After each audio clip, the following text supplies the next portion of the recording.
Good morning. আজকে আমাদের ট্রিপের ডে 2।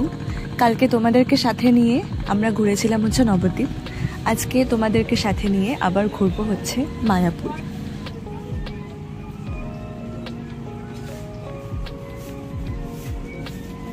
হোটেলের বারান্দার ঠিক সামনেটাতেই গঙ্গা আর স্নান করার জায়গা, মানে ঘাট।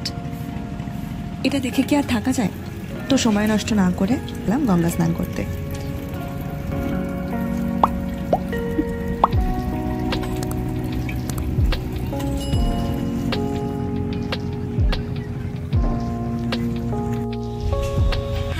Good morning.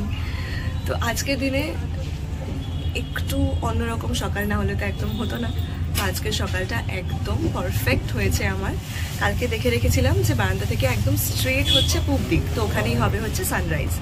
তো সকালবেলা অ্যালার্ম দিয়ে রেখেছিলাম অ্যাজ ইউজুয়াল, যেরকম আমি সব জায়গায় গিয়ে করে থাকি, যে সবার আগে গিয়ে আমি খুঁজি কোনটা ইস্ট, সেখানেই আমি একদম দেখে রাখবো, অ্যালার্ম দিয়ে সকালে উঠবো, সানরাইজ দেখবো, দেন আবার ঘুমিয়ে পড়বো। তো আজকে আমি সেম জিনিসটা করেছি।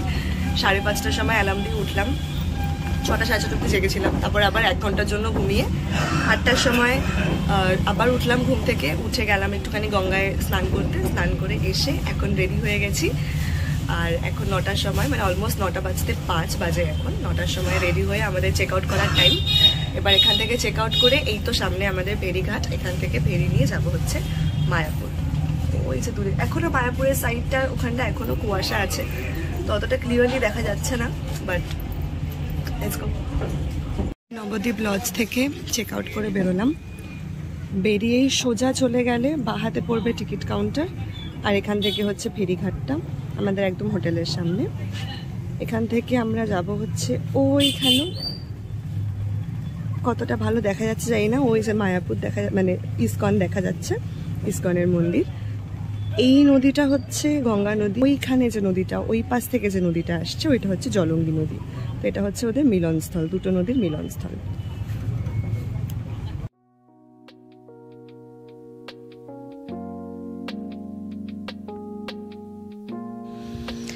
ব্রেকফাস্ট করা হয়ে গেছে, তারপর বেরিয়ে আসার সঙ্গে সঙ্গে এই দিদা খুব ভালোবেসে আমাদের 3জনকে তিলক পরিয়ে দিয়েছে।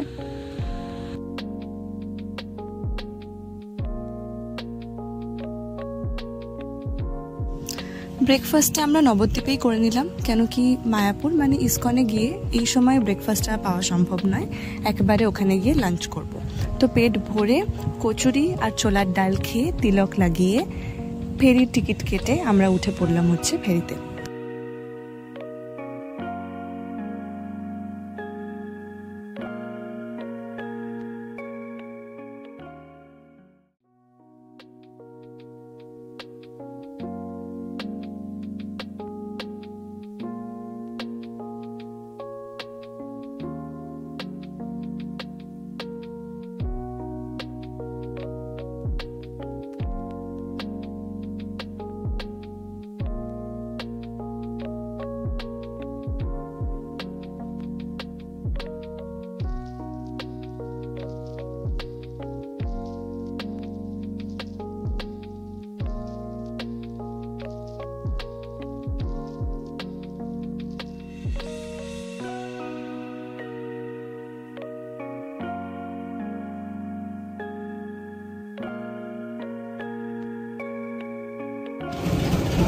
চলে এসছি মায়াপুর ঘাটে।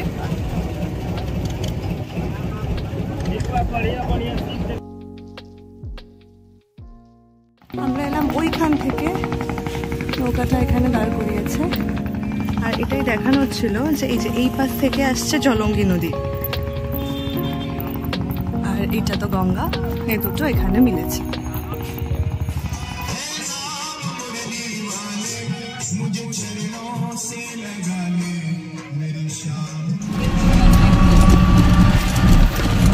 করে এসে ফাইনালি পৌঁছে গেলাম ইসকনে।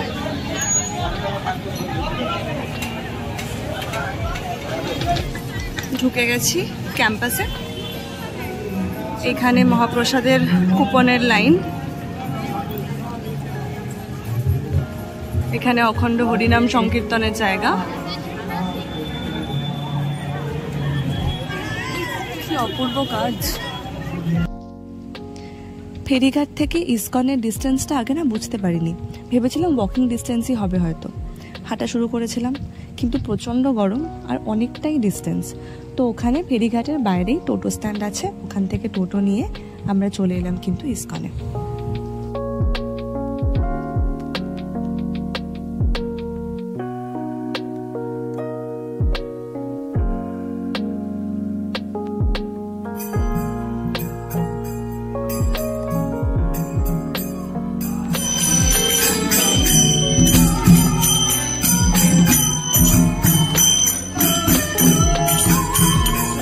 গদা ভবনের গেস্ট হাউস রিসেপশন, দেখি এখানে আমরা রুম পাই কিনা।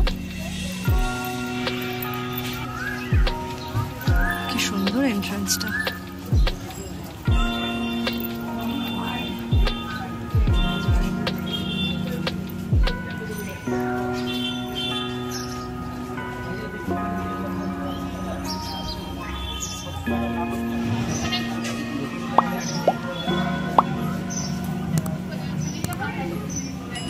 গদা ভবনটা ভীষণ সুন্দর, তোমাদের দেখালাম, কিন্তু আমাদের ব্যাড লাক, এখানে রুম একদম ফুল ছিল, আমরা গদা ভবনে কোনো রুম পাইনি।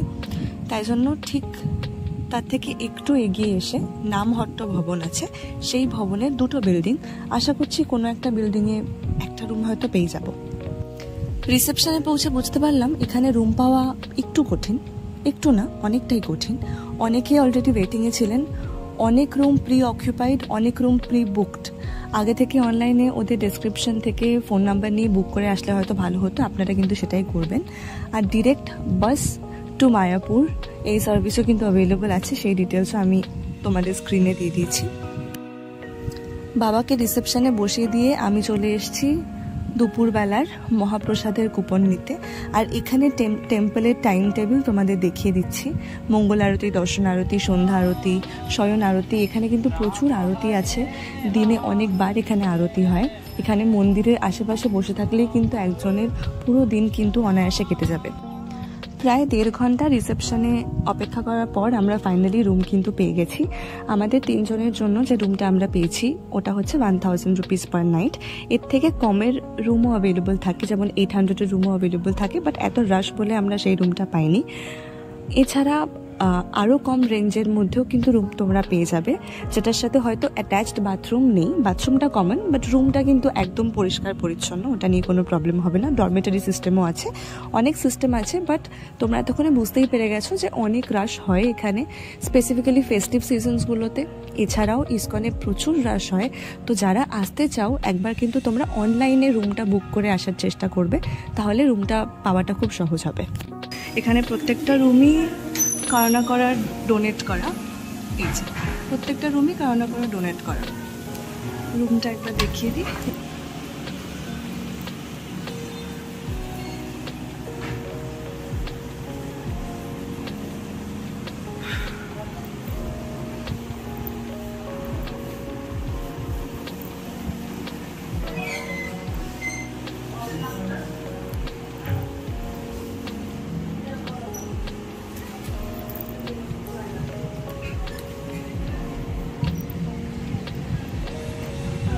মন্দিরটা যখন পুরোপুরি তৈরি হয়ে শুরু হয়ে যাবে তখন কি সুন্দর লাগবে এই বারান্দা থেকে ভিউটা। এখনো ভীষণ সুন্দর লাগছে, তখন আরো সুন্দর লাগবে। কে বাসা বানিয়েছে রে?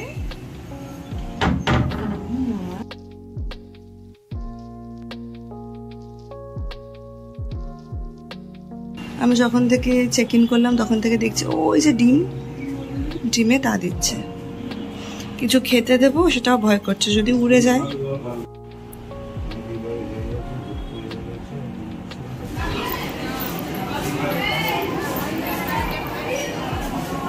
অনেক বড় প্রসাদের লাইন, গিয়ে লাইনে দাঁড়াবো এখন। কুপন তো দেখালাম, কাটাই আছে আমাদের।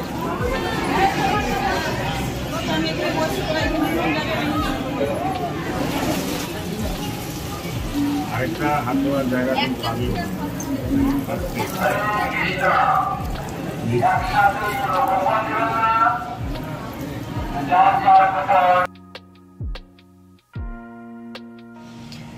খুব লাইন থাকলেও কিন্তু কোনো রকম কোনো অসুবিধা হবে না।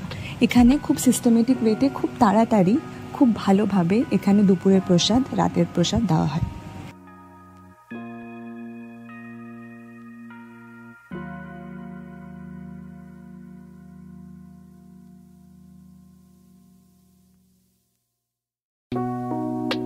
আমার বাবার দাবি আর একটু পায়েস আনতে হবে, তো মা বাধ্য হয়ে গ্লাসে করে এই যে পায়েস এনে দিল, দেন খুশি হলো। না না আমার চাই না, পাপাকে। আমাদের প্রসাদ খাওয়া হয়ে গেছে, এখন আমরা যাব হচ্ছে গোশালাতে গোমাতাদের দর্শন করতে, তারপর আশেপাশটা ঘুরে দেখবো হচ্ছে সন্ধ্যা আরতি। ঠিক নামহট্ট ভবনের সামনে থেকে ইসকনের নিজস্ব টোটোগুলো পাওয়া যায়, গেরুয়া রঙের টোটো। এই টোটোগুলো ইসকনের যেটুকু এরিয়া আছে ওই এরিয়ার মধ্যেই একটা ডেস্টিনেশন থেকে একটা ডেস্টিনেশনে কিন্তু আমাদের পৌঁছে দেবে। যেমন নামহট্ট ভবনের সামনে থেকে গোশালা অবধি 15 টাকা পার হেড, এরকম একটা ফিক্সড রেট চার্ট ওদের আছে। বাহ, কি সুন্দর লাগছে তোমাকে। যাচ্ছি এখন গোশালা দর্শন করতে। একটু সরো, এটা প্রাইস লিস্টটা নাও।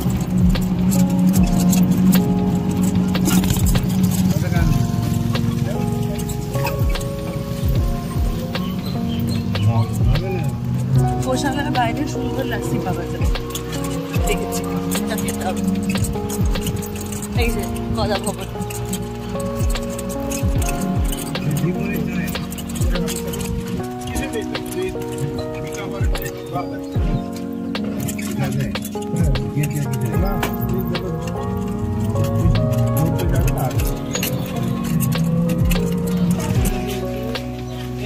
সব অরেঞ্জ টোটোগুলো।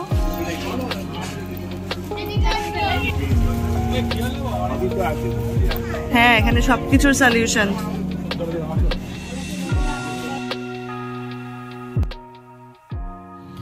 গোশালায় প্রচুর রোগের ওষুধ পাওয়া যায়। এছাড়া এখানে ঘি খুব ফেমাস, এখানে লস্যি খুব ফেমাস, দই খুব ফেমাস।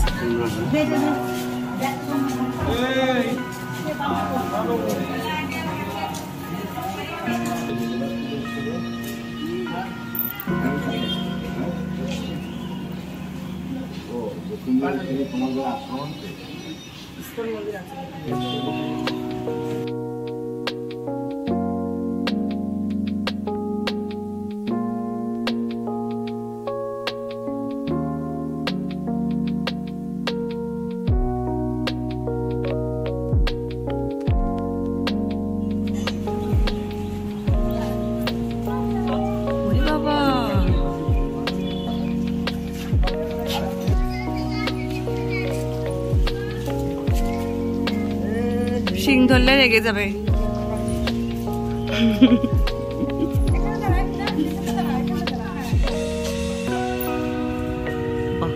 ওর ফটোশুট, বাপরে বাপরে বাপরে, বিশাল লম্বা।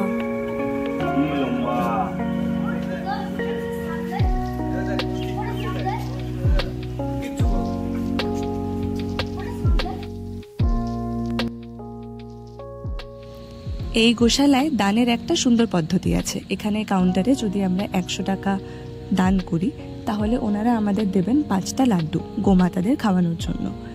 লাড্ডুতে থাকবে খড়, ভুসি, গুড়। কথায় আছে নিজের হাতে গোমাতাকে খাওয়ালে নাকি হাতের রেখা পরিবর্তন হয়ে যায়। তো আজকের দিনে এই সুযোগটা আমি একদমই হাতছাড়া করিনি।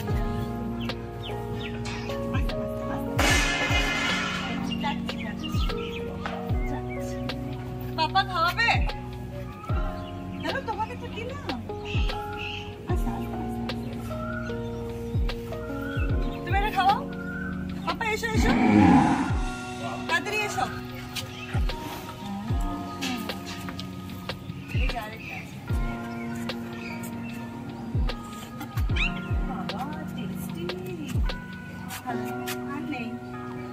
শেষ, বুঝে গেছে যে শেষ বললাম আমি।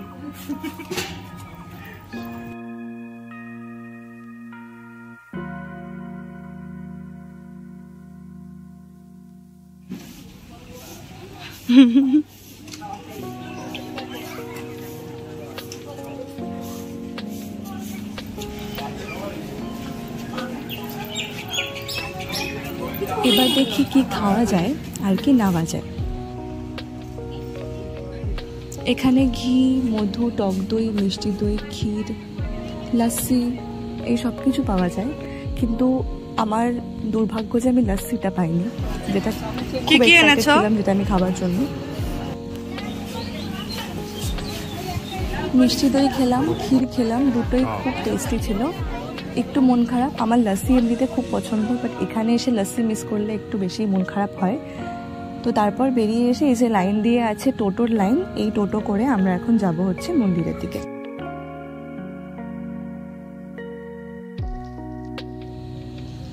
টোটো থেকে নেমে পড়লাম মায়াপুর ফুলডোম থিয়েটারের সামনে। এইখানে 20-30 মিনিটসের শো হয়, স্পিরিচুয়াল শো। আমি দেখেছি সমুদ্র মন্থন, খুব ভালো ডিসিশন ছিল যে আমি এটা দেখেছি। এখানে ফুল ডোম মানে 360 ডিগ্রি, মানে চারিপাশে স্ক্রিন, চারিদিকে স্ক্রিন। সিটটাকে হেলিয়ে যদি দেখা হয় একটা শো, মনে হবে যে আমি ওইখানেই আছি। মানে ইউনিভার্স, স্পিরিচুয়ালিটি, স্বর্গ, মানে কিভাবে যে কানেক্ট করেছে এই শোয়ের মধ্যে। যারা মায়াপুর আসবে তারা নিজের স্কেডিউল থেকে 30 মিনিটস বার করে কিন্তু এই শোটা দেখার চেষ্টা করো। বিভিন্ন টপিক হতে পারে, আমি যেমন সমুদ্র মন্থন দেখেছি, তোমরা অন্য কিছু দেখতে পারো, বাট দেখো কিন্তু ভালো লাগবে। এই দেখো কাদের দর্শন পেলাম।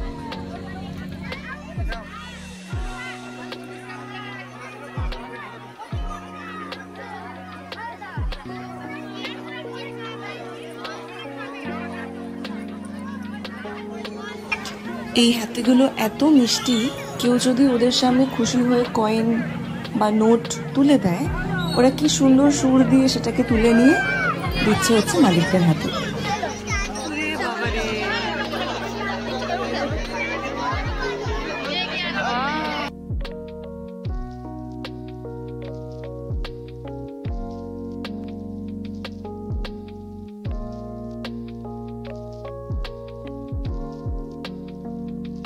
আর এইটা হলো মিউজিয়াম।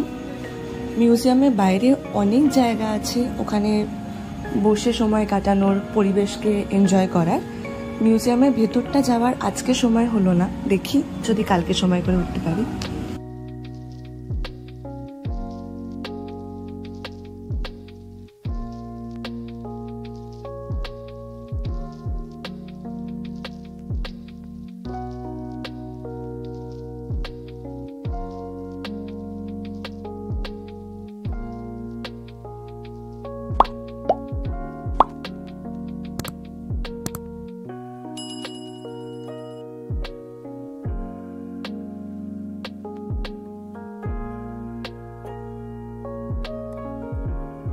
মন্দিরের ঠিক বাইরে এখানে মহাপ্রসাদের মানে ড্রাই মহাপ্রসাদ বা প্রসাদের জায়গা আছে, চাইলে তোমরা কিনে নিতে পারো।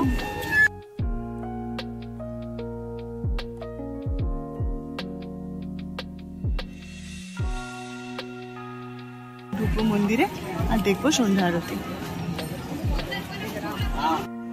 এই নবদ্বীপ আর মায়াপুরের প্রত্যেকটা জায়গাতেই কিন্তু শ্রীকৃষ্ণ আর রাধারানীর উপস্থিতি অনায়াসে অনুভব করা যায়। চারিদিকে চলছে হরিনাম আর কৃষ্ণ নাম জপ। ওনারা যে প্রত্যেকটা ভক্তের ভক্তিতেই আছেন সেটা এখানে উপভোগ করাটা প্রচন্ড সহজ। আর এখন আমরা এলাম বৈষ্ণবদের সমাধি ক্ষেত্রে।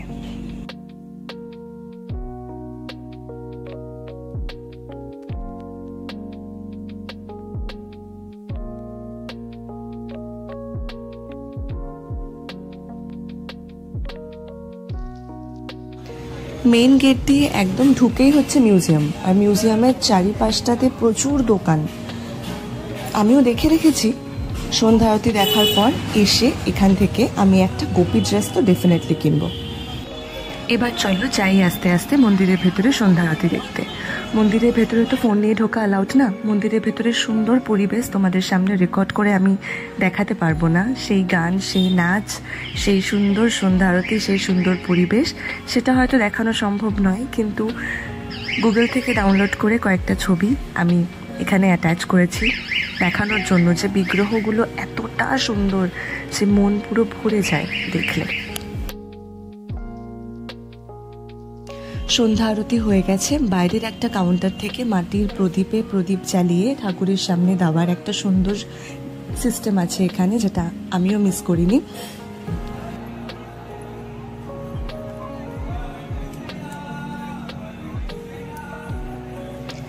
এইটা হচ্ছে সেই থিয়েটারের জায়গাটায় যেখানে বিকেলবেলা আমি সমুদ্র মন্থন দেখেছিলাম। কি সুন্দর করে সাজিয়েছে।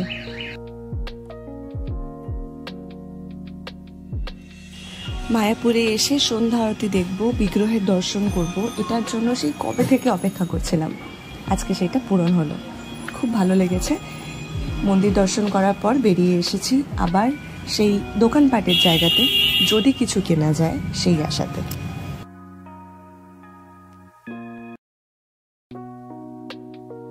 প্রচুর প্রচুর সুন্দর সুন্দর গোপী ড্রেস ছিল, কোনটা ছেড়ে কোনটা কিনবো বুঝতে না পেরে একটা ফাইনালি আমি কিনে নিয়েছি।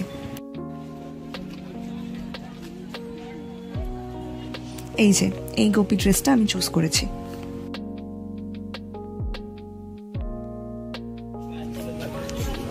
দুপুরবেলায় প্রসাদ খেয়েছিলাম নামভট্ট ভবনে, রাত্রিবেলায় প্রসাদ খাবো গদা ভবনে।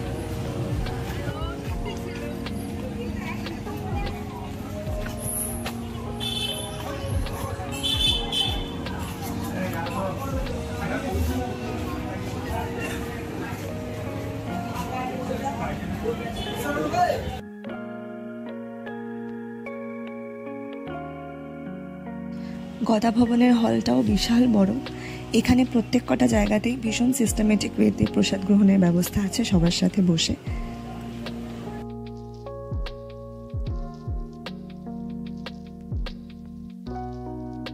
রাতের প্রসাদটা খাওয়ার পরে গদা ভবনের সামনে যে সুন্দর পার্কটা আছে এখানে গিয়ে বেশ কিছুক্ষণ বসেছিলাম। কেউ কেউ পাশে নাম জপ করছে, বাচ্চারা খেলে বেড়াচ্ছে, দূর থেকে রাধাকৃষ্ণ নাম ভেসে আসছে। এত সুন্দর পরিবেশ যে ওটা এক্সপ্লেন করাটা খুব কঠিন, একমাত্র থেকে উপভোগ করাটাই কিন্তু সম্ভব।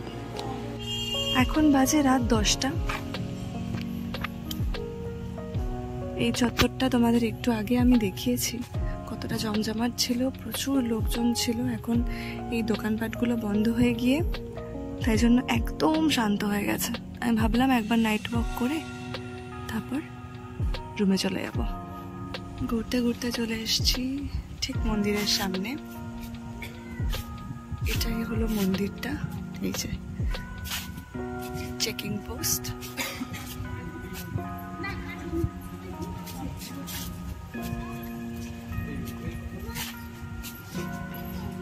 এখন ঠাকুর ঘুমাচ্ছেন।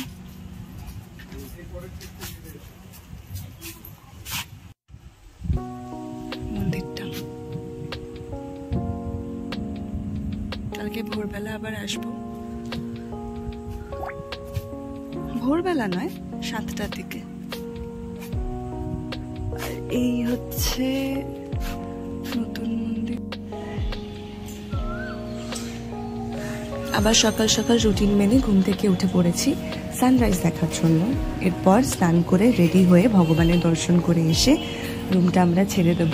তারপর স্বরূপগঞ্জ ঘাট হয়ে যাব হচ্ছে কৃষ্ণনগর সিটি স্টেশনে। ওখান থেকে আজকে ফিরবো হচ্ছে বাড়ি।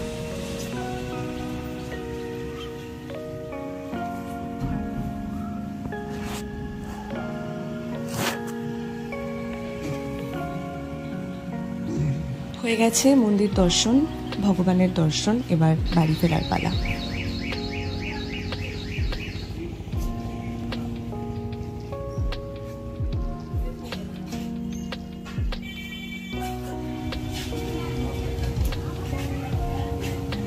এই জলঙ্গি নদীটা পারাপার করলেই কিন্তু স্বরূপগঞ্জ ঘাটে আমরা ইজিলি পৌঁছে যাব।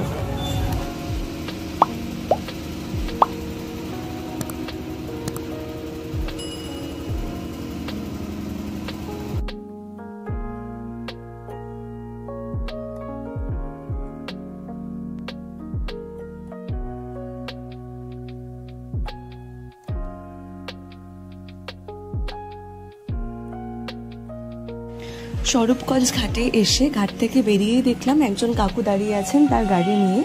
উনি তার গাড়ি করে দই সাপ্লাই দিতে বেরিয়েছেন নবদ্বীপ, কৃষ্ণনগর সব জায়গাতে। তো উনি বললেন যে এখানে 3টে সিট আছে, আপনারা যদি যেতে চান তাহলে আমার সাথেই যেতে পারেন। তো ওনার সাথে আমরা গাড়ি করে খুব কমফোর্টেবল ভাবে পৌঁছে গেলাম কৃষ্ণনগর সিটি স্টেশনে। উঠে পড়েছি আমরা ট্রেনে শিয়ালদার উদ্দেশ্যে। এই দুটো দিন স্পেশালি আমার জন্মদিন ভীষণ ভালোভাবে কাটাতে পেরে খুব ভালো লাগছে। খুব তাড়াতাড়ি আবার দেখা হবে।